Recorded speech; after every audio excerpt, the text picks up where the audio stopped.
ہم نے رات کو ذکر کیا تھا کہ گزشتہ 2 دن سے نماز کے مسائل بیان ہو رہے تھے، رکوع کے حوالے سے اور باقی آداب نماز کے حوالے سے۔ تو اس میں ابہام یہ پیدا ہوا کہ شاید خواتین کا بھی یہی طریقہ ہے نماز ادا کرنے کا۔ یاد رہے ائمہ اربع ہمارے ہاں احناف کے ہاں خاص طور پہ مرد و عورت کا طریقہ نماز ایک جیسا نہیں ہے۔ ہاں اہل حدیث علماء وہ صلو کما رأیتمونی اصلی کے تحت یہ فرق نہیں رکھتے، وہ کہتے ہیں کہ مرد و عورت کا طریقہ ایک ہی ہے نماز کا۔ احناف جن روایات کو قبول کرتے ہیں، یاد رہے اب یہ جو روایات آپ کے سامنے بیان ہوں گی اس پر کہ جی اس کو فلاں نے صحیح نہیں کہا یا اس کو فلاں نے ضعیف کہا، یا پھر یہ کہا جائے کہ جی یہ تو روایات ضعیف ہیں، تو بھائی روایات کے قبول کرنے کا معیار جو ائمہ احناف کا ہے وہ مسلمہ سب کے سامنے ہے۔ باقی رہی یہ بات تو آپ تو ہماری جتنی بھی روایات ہیں ان سب کو آپ اپنے اصولوں پر ضعیف کہتے ہیں۔ تو جن اصولوں پر ائمہ احناف نے روایات کو لیا ان روایات پر یہ روایات، ان اصولوں پر یہ روایات صحیح ہیں، اس لیے انہی روایات کے اوپر ائمہ احناف کا عمل ہے۔ اور پھر اس پر ہم انشاءاللہ آگے پھر چند ایک باتیں آپ کے سامنے رکھوں گا۔ ابتدا ہے کہ عورت کا تکبیر تحریمہ، مرد کا تکبیر تحریمہ وہ اپنے ہاتھوں کو کہاں تک اٹھائے گا؟ ہم نے روایت پڑھی تھی کہ اپنے ہاتھوں کو کاندھوں تک اٹھائے گا کہ اس کا انگوٹھا کان کی لو تک اور انگلیاں کان کے اوپری حصے کے برابر آ جائیں گی۔ عورت کے حوالے سے وہ مرد کے حکم سے علیحدہ ہے۔ حضرت وائل بن حجر رضی اللہ تعالیٰ عنہ اس کو روایت کرتے ہیں، فرماتے ہیں کہ فقال علی رسول اللہ صلی اللہ علیہ وسلم یا وائل بن حجر اذا صلیت فاجعل یدیک حذاء اذنیک والمرأة تجعل یدیها حذاء ثدییها او کما قال، کہ یہ جو روایت ہے یہ امام طبرانی نے معجم کبیر میں نقل کی، امام حیثمی نے مجمع الزوائد میں نقل کیا، اور بدر منیر میں ابن ملقن نے اس کو نقل کیا۔ حضرت وائل فرماتے ہیں کہ مجھے رسول اللہ صلی اللہ علیہ وسلم نے فرمایا کہ اے وائل، جب تم نماز پڑھو تو اپنے دونوں ہاتھوں کو کانوں تک اٹھاؤ، اور جب عورت نماز پڑھے تو اپنے دونوں ہاتھوں کو سینے تک اٹھائے۔ مرد کہاں تک اٹھائے گا اور عورت کہاں تک اٹھائے گی؟ سینے تک۔ یہ تکبیر تحریمہ کے حوالے سے عورت کا پہلا فرق جو نماز میں۔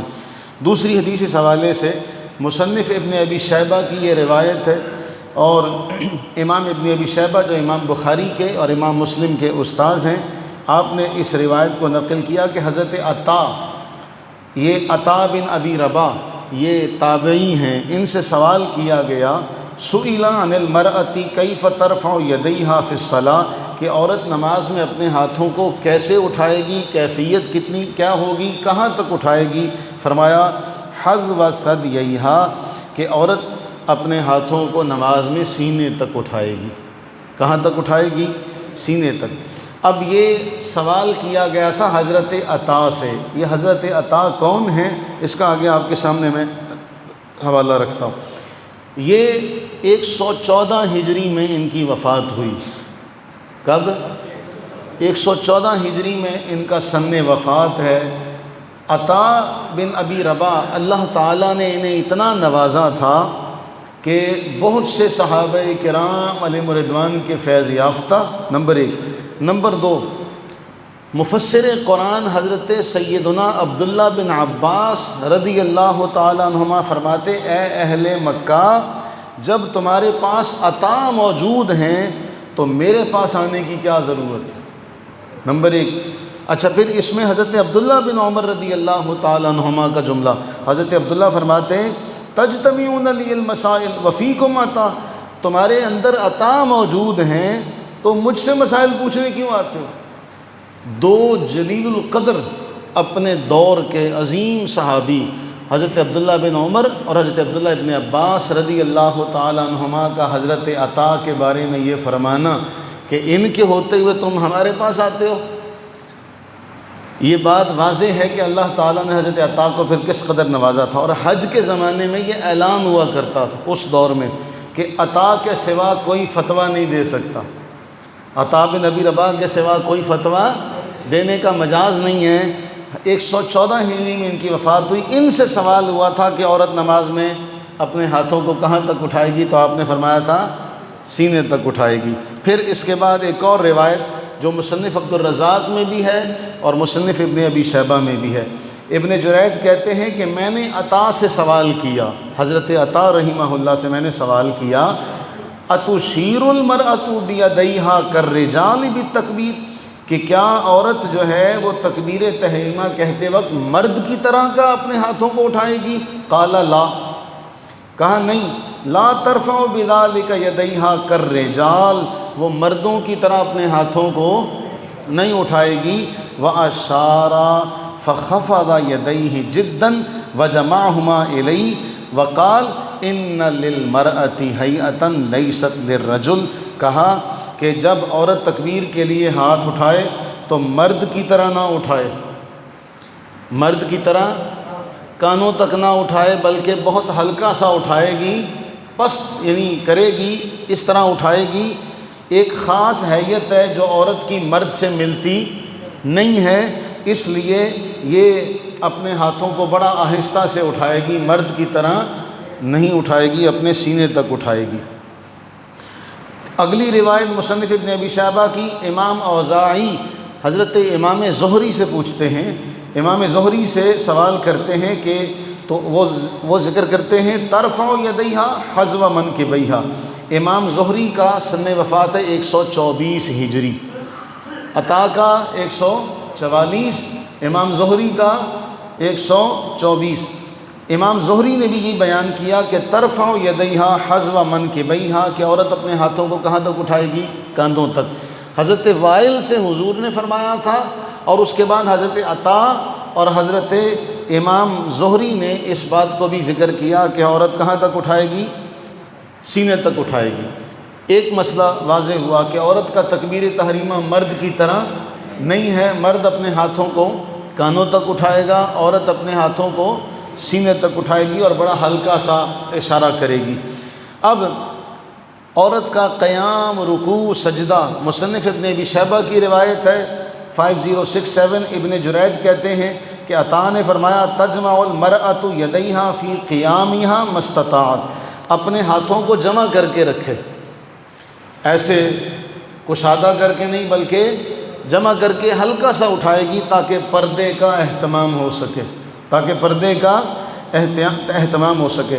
پھر کہا کہ حضرت قتادہ اور حضرت حسن کہتے ہیں اذا سجدت المرأۃ، کہ جب عورت سجدہ کرے گی تو پھر سمٹ کر کرے گی، مستطاعت، جتنا اس سے ہو سکتا ہے، ولا تتجافی لکی لا ترفع عجیزتہا، وہ مرد کی طرح اپنی سرین کو اٹھائے گی نہیں بلکہ سمٹ کر سجدہ کرے گی جتنا اس سے ہو سکتا ہے، اپنے جسم کو سمیٹے گی، اپنے جسم کو۔ مرد کے لیے کیا حکم تھا کہ اس کا پیٹ اس کے پہلوؤں سے جدا ہو، عورت کے لیے ہے کہ وہ سمٹ کر سجدہ کرے گی کہ اس کا سارا جسم سمٹ جائے، ان میں پردے کا اہتمام ہے۔ پھر عورت کے سجدے کے حوالے سے جو روایت ہے اسے امام ابو داؤد نے مراسیل میں نقل کیا، امام بہقی نے سنن کبریٰ میں نقل کیا، اور سنن کبریٰ کا حدیث نمبر ہے 2938، مراسیل ابو داؤد کا روایت نمبر ہے 87۔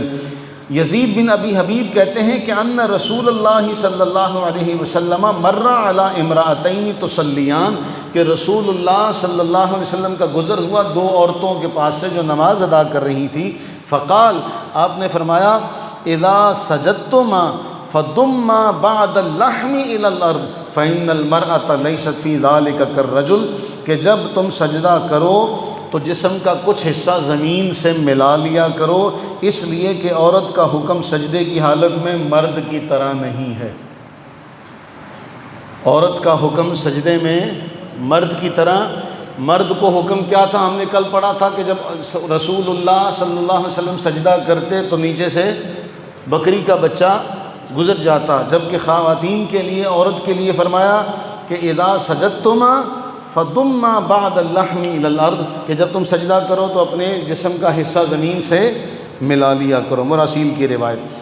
اگلی روایت عبداللہ ابن عمر کی، امام بہقی نے سنن کبریٰ میں نقل کیا، سنن کبریٰ کا حدیث نمبر ہے 2936۔ رسول اللہ صلی اللہ علیہ وآلہ وسلم نے ارشاد فرمایا کہ اذا جلست المرأة فی الصلاۃ، کہ جب عورت نماز میں بیٹھے تو اپنی ران دوسری ران پر رکھے، دونوں پاؤں ایک سائڈ پر نکال لے گی، اور اپنے جب سجدہ کرے تو اپنے پیٹ کو رانوں سے چپکا لے، اس لیے کہ اس سے ستر زیادہ ہوگا، اس سے ستر زیادہ ہوگا۔ اور پھر اس کے بعد رسول اللہ صلی اللہ علیہ وسلم فرماتے ہیں وَإِنَّ اللَّهَ تَعَالَى يَنظُرُ إِلَيْهَا وَيَقُولُ يَا مَلَائِكَتِي أُشْهِدُكُمْ أَنِّي قَدْ غَفَرْتُ لَهَا، کہ جب اللہ تعالیٰ دیکھتا ہے تو اللہ تعالیٰ فرشتوں سے فرماتا ہے اے میرے ملائکہ میں نے اس کو بخش دیا ہے، میں نے اس عورت کو بخش دیا۔ اللہ کے نبی نے کیا فرمایا؟ جب نماز میں بیٹھے تو اپنی ران دوسری ران پر رکھے، جب سجدہ کرے تو اپنے پیٹ کو رانوں سے چپکا لے۔ ایسے کو جب اللہ تعالیٰ دیکھتا ہے تو اللہ تعالیٰ کیا فرماتا ہے کہ میں نے اس کی بخشش فرما دی۔ اگلی روایت اس حوالے سے حضرت سیدنا علی المرتضیٰ رضی اللہ تعالیٰ عنہ سے، مصنف ابن ابی شیبہ کی، مصنف ابن ابی شیبہ کا حدیث نمبر ہے 2701۔ حضرت علی المرتضیٰ رضی اللہ تعالیٰ عنہ نے فرمایا اذا سجدت المرأة فلتحتفظ ولتضم فخذیہا، کہ جب عورت سجدہ کرے تو خوب سمٹ کر کرے اور اپنی دونوں رانوں کو ملائے رکھے۔ اگلا حضرت عبداللہ ابن عباس رضی اللہ تعالیٰ عنہما انہ سئل عن صلاۃ المرأة، آپ سے پوچھا گیا عورت کی نماز کے بارے میں، تو عبداللہ ابن عباس نے فرمایا کہ تجتمع وتحتفظ، کہ وہ خوب اکٹھی ہو کر سمٹ کر سجدہ کرے گی، خوب اکٹھی ہو کر سمٹ کر سجدہ کرے گی۔ اب اس میں حضرت وائل سے روایت آئی رسول اللہ صلی اللہ علیہ وسلم کے حکم کے ساتھ، پھر حضرت سیدنا علی المرتضیٰ رضی اللہ تعالیٰ عنہ کا فرمان آیا، پھر حضرت سیدنا عبداللہ ابن عباس رضی اللہ تعالیٰ عنہما کا فرمان آیا، پھر امام زہری کا فتویٰ نقل ہوا، پھر حضرت عطا بن ابی رباح کا فتویٰ نقل ہوا۔ ان سب میں معلوم یہ ہوا کہ جب عورت نماز ادا کرے گی تو پہلے تکبیر تحریمہ مرد کی طرح اپنے ہاتھوں کو زیادہ اٹھائے گی۔ اس میں پھر فقہا نے بڑا احسن انداز میں بیان کیا کہ جب وہ تکبیر تحریمہ کے لیے اٹھائے تو اپنے ہاتھوں کو چادر سے نہ نکالے، اپنے ہاتھوں کو جمع کرے گی اور چادر سے نہ نکالے، کیونکہ مرد کی طرح کے اس کے بازو نہیں ہوتے، اس لیے اس میں ستر کا اہتمام زیادہ ہے۔ مرد رکوع میں اتنا جھکتا ہے کہ اس کی کمر برابر ہو جاتی ہے۔ کل ہم نے حدیث پڑھی کہ اگر اس کی کمر سیدھی نہیں ہوتی تو اس کا رکوع اور سجدہ نہیں ہوتا، جبکہ فقہا فرماتے ہیں کہ جب خاتون نماز پڑھے گی تو بالکل ہلکا سا جھکے گی، خفیف سا جھکے گی، اور اس قدر جھکے گی کہ ہاتھ گھٹنوں تک پہنچ جائیں، اور اس پہ ہلکا سا رکھے گی، پیٹھ سیدھی نہیں کرے گی۔ جب مرد اپنے گھٹنے پر انگلیاں رکھیں گے تو خوب کشادہ کر کے رکھیں گے، جبکہ عورت جو ہے وہ اپنے آپ کو سمیٹ کر صرف تھوڑا سا جھکے گی کہ اس کے ہاتھ اس کے گھٹنوں تک پہنچ جائیں۔ اسی طرح جب سجدہ کرے گا مرد تو مرد زمین سے اونچا ہو کر سجدہ کرے گا اور عورت زمین سے لگ کر سجدہ کرے گی۔ اب یہ تو سارے معاملات ہو گئے روایات کی روشنی میں۔ ایک بڑی اہم بات جو میں نے آپ کے سامنے ذکر کرنی ہے، اس وقت یہ میرے پاس ہے فتاوی علماء حدیث، اس کی جلد نمبر 3 میں اس کا صفحہ 148 ہے۔ اب یہ ساری وہ باتیں ہیں کہ جن باتوں کو میں نے آپ کے سامنے رکھا، اب حوالے کے طور پہ اپنی بات کو مضبوط کرنے کے لیے، صرف آپ کی تسلی کے لیے۔ فتاوی علماء حدیث میں سوال ہوا کہ جی عورت جب نماز پڑھے گی تو عورت نماز میں، سوال آپ کے سامنے ہے اس وقت کہ عورتوں کو نماز میں انضمام کرنا چاہیے یا نہ؟ نظر آ رہا ہے؟ اب سوال ہو رہا ہے اہل حدیث عالم سے، ان کے مجموعے میں آج بھی یہ جواب موجود ہے، میرے پاس یہ موجود ہے۔ عورتوں کو نماز میں انضمام کرنا چاہیے یا نہ؟ جواب دیجئے۔ اب وہ جواب دیتے ہیں اس کا۔ پہلی روایت نقل کرتے ہیں ابو داؤد اپنے مراسیل میں، اور بہقی سنن کبریٰ میں زید بن ابی حبیب سے مرسلاً روایت کرتے ہیں ان رسول اللہ صلی اللہ علیہ وسلم مر علی امرأتین تصلیان، وہی جو روایت ہم نے پڑھی کہ حضور دو عورتوں کے پاس سے گزرے، وہ نماز پڑھ رہی تھی تو رسول اللہ صلی اللہ علیہ وسلم نے فرمایا جب تم سجدہ کرو تو زمین سے لگ کر سجدہ کیا کرو۔ اب آگے اس حدیث کو نقل کرنے کے بعد صاحب فتویٰ نے ایک جملہ لکھا، فرمایا اور اسی پر تعامل اہل سنت مذاہب اربعہ وغیرہ سے چلا آیا،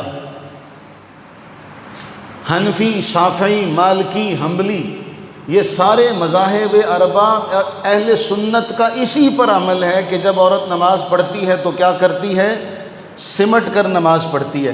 پھر آگے اگلے صفحے پر کہتے ہیں کہ حافظ ابن قیم نے زاد المعاد میں لکھا، شرح وقایہ ہدایہ کتب حنفیہ میں لکھا، ابن ابی زید مالکی نے اپنے رسالہ میں لکھا جو مذہب امام مالک میں متون معتبرہ سا ہے۔ پھر اس کے بعد لکھا کہ امام نووی نے منہاج میں لکھا جو فقہ شافعیہ میں سے ہیں۔ سارے مسالک کا، سارے ائمہ اربعہ کے سارے مسالک کا حوالہ لکھ کے کہ بھئی عورت جو ہے دونوں پاؤں کو دائیں طرف نکال کر بیٹھنا تو رسول اللہ سے قاعدہ اخیرہ میں ثابت ہے۔ اچھا، اب اس کے بعد پھر آخری جو جملہ ہے، غرض کے عورتوں کا انضمام و انخفاض نماز میں احادیث و تعامل جمہور اہل علم از مذاہب اربعہ وغیرہم سے ثابت ہے۔ یعنی کیا کہہ رہے ہیں کہ عورتوں کا نماز میں سمٹ کر سجدہ کرنا، نماز میں اکٹھے ہونا احادیث سے ہے، جمہور امت کے عمل سے، اہل علم، عام آدمی نہیں، اہل علم از مذاہب اربعہ، حنفی، شافعی، مالکی، حنبلی، ان کے اہل علم سے یہ بات ثابت ہے۔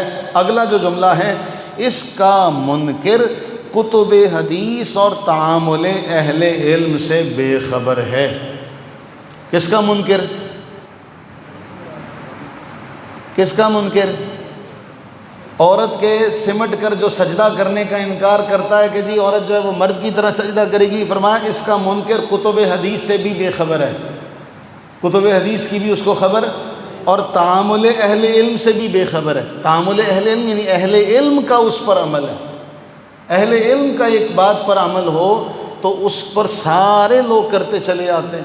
لہٰذا یہ صرف آپ کی تسلی اور تشفی کے لیے تھا کہ یہ جو جاننے والے ہیں نا، جن کے سامنے احادیث کی کتابیں ہیں اور وہ جانتے ہیں کہ ان کا انکار کوئی خالہ کا پھپھو کا گھر نہیں ہے، کوئی ان کا انکار کوئی آسان سی بات نہیں ہے کہ ان کا انکار ایسے ہی کر دیا جائے گا، وہ جانتے ہیں تو وہ لکھتے ہیں کہ تعامل اہل علم جو ہے اس کا انکار جو ہے، یہ اس کا منکر جو ہو وہ بے خبر تو ہو سکتا ہے، خبر والا نہیں ہو سکتا۔ اس کا منکر بے خبر تو ہو سکتا ہے، خبر والا نہیں ہو سکتا۔ یہ اس کے فتاوی علماء حدیث میرے پاس ہارڈ فارم میں، یہ میں نے آپ کو دکھایا۔ اچھا، ان کی جو سن وفات ہے، اچھا یہ لکھا ہے عبد الجبار بن عبداللہ الغزنوی نے، ان کا سن وفات ہے 1913۔ کب کا؟ 1913 کا۔ اچھا، اب وہ سارے لکھتے آ رہے ہیں کہ جی عورت مرد کی طرح نماز نہیں پڑھے گی، پھر آج کے دور کا کوئی صرف ہماری ضد میں ہمارے ساتھ وہ کرے کہ جی چونکہ یہ اس طرح کرتے ہیں اور پھر ان چیزوں کا انکار کرے تو پھر ہم اس کا کچھ نہیں کر سکتے۔ بہرحال اگر کوئی مرد کی طرح نماز پڑھتی ہے تو چونکہ صحابیہ سے ثابت ہے اور وہ اپنے استدلال کر رہے ہیں ایک حدیث سے کہ رسول اللہ صلی اللہ علیہ وسلم نے کہا کہ جس طرح مجھے نماز پڑھتا دیکھو۔ ایک فقہی مسئلہ ذکر کروں آپ سے۔ فقہی مسئلہ کیا ہے کہ مرد عورت کے احکام ایک جیسے نہیں ہیں۔ ہم کیا کرتے ہیں کہ چونکہ ہمیں علم نہیں ہے، علم نہ ہونے کی وجہ سے ہم اس بات کو سمجھتے نہیں ہیں۔ اگر امام کے پیچھے نماز پڑھنے والے مرد ہوں اور وہ امام کو خبردار کرے، کسی بات پر لقمہ دیں، امام کو متنبہ کرے، امام کو لقمہ دیں، ان کے لیے طریقہ کار کیا ہوگا؟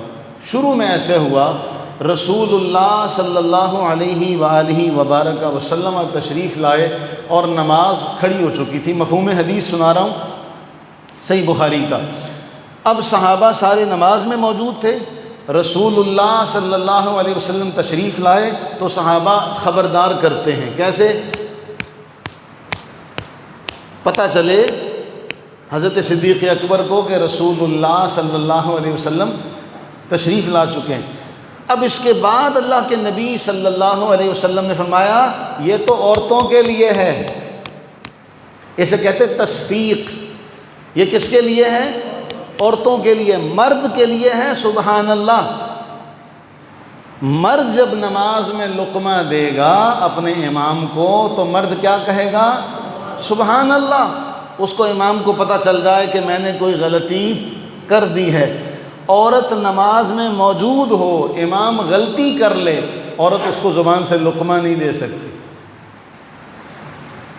نماز میں بھی عورت سبحان اللہ نہیں کہہ سکتی، بلکہ عورت، لیکن یہ اب جاننے والوں کے لیے ہے نا، پھر مرد عورت ایک جیسے نہیں ہے۔ مرد اگر امام ہو تو مرد کے پیچھے عورتیں بھی پڑھ سکتی ہیں، مرد کے پیچھے عورتیں بھی پڑھ سکتی ہیں۔ مرد اگر امام ہو تو مرد آگے ہوتا ہے، پیچھے سے مقتدیوں کی صفیں ہوتی ہیں۔ عورت اگر امام ہو تو عورت آگے نہیں ہوگی بلکہ وہ صف کے درمیان میں کھڑی ہوگی، صف کے نمازیوں کے ساتھ، اپنی مقتدیوں کے ساتھ ہی صف میں کھڑی ہوگی۔ عورت کے پیچھے صرف عورتیں پڑھ سکتی ہیں، مرد نہیں پڑھ سکتے۔ فرق ہوا نا پھر؟ تو بہت ساری چیزیں ہیں جن کو سمجھنے کی ضرورت ہے۔ ہمارے بچے جو ہیں وہ کوئی ایک روایت دیکھی، آؤ دیکھا نہ تاؤ اور چڑھ دوڑے۔ اب آپ کہتے ہیں احکام میں عورت مرد کی طرح، ہم کہتے ہیں نہیں، ایسا نہیں ہے بالکل بھی۔ آپ جب طواف کعبہ کرتے ہیں، اللہ تعالیٰ اس خیر والے وقت کا صدقہ، میں وہ حدیث سناتا چلوں کہ رسول اللہ صلی اللہ علیہ وسلم نے فرمایا کہ یہ وہ وقت ہے جس میں آپ بیٹھے ہیں، یہ وہ وقت ہے کہ اللہ خیر بانٹتا ہے۔ اللہ تعالیٰ، اور ہمارے لیے کتنی خوش قسمتی ہے، اللہ کے نبی نے فرمایا من یرید اللہ بہ خیرا یفقہہ فی الدین، اللہ جس کے ساتھ خیر کا ارادہ کرے اللہ اس کو دین کی سمجھ عطا کرتا۔ اللہ اس وقت بانٹ رہا ہے خیر، اور اللہ جس کے ساتھ خیر کا ارادہ کرے اس کو کیا؟ دین کی سمجھ دیتا۔ اس خیر والے وقت کا صدقہ اللہ تعالی ہمیں بھی طواف کعبہ کی نعمت عطا فرمائے۔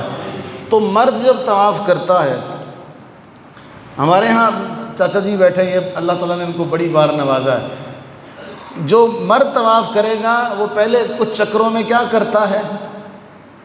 پہلوانوں کی طرح چلتا ہے، عورت نہیں چلے گی۔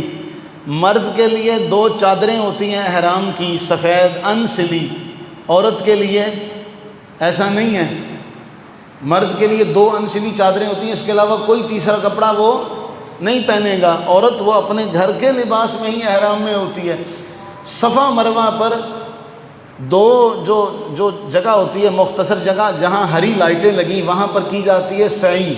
سعی کہتے ہیں دوڑنے کو، وہ پہلوانوں کی طرح نہیں، ویسے دوڑنا، وہاں عورت سعی۔ مرد جو ہے وہ رمل کرے گا، عورت رمل نہیں کرے گی۔ مرد سعی کرے گا، عورت سعی۔ تو بہت سارے مسائل میں مرد و عورت کا آپس میں اللہ تعالیٰ جل وعلا نے، اس کے محبوب صلی اللہ علیہ وسلم نے فرق رکھا ہے، لہٰذا ضرورت ہے کہ اس فرق کو جانا جائے، سمجھا جائے۔ اللہ تعالیٰ ہم تمام پر اپنی رحمتیں برکتیں نازل فرمائے، اسے یاد رکھنے کی، جاننے کی توفیق عطا فرمائے۔ آمین ثم آمین۔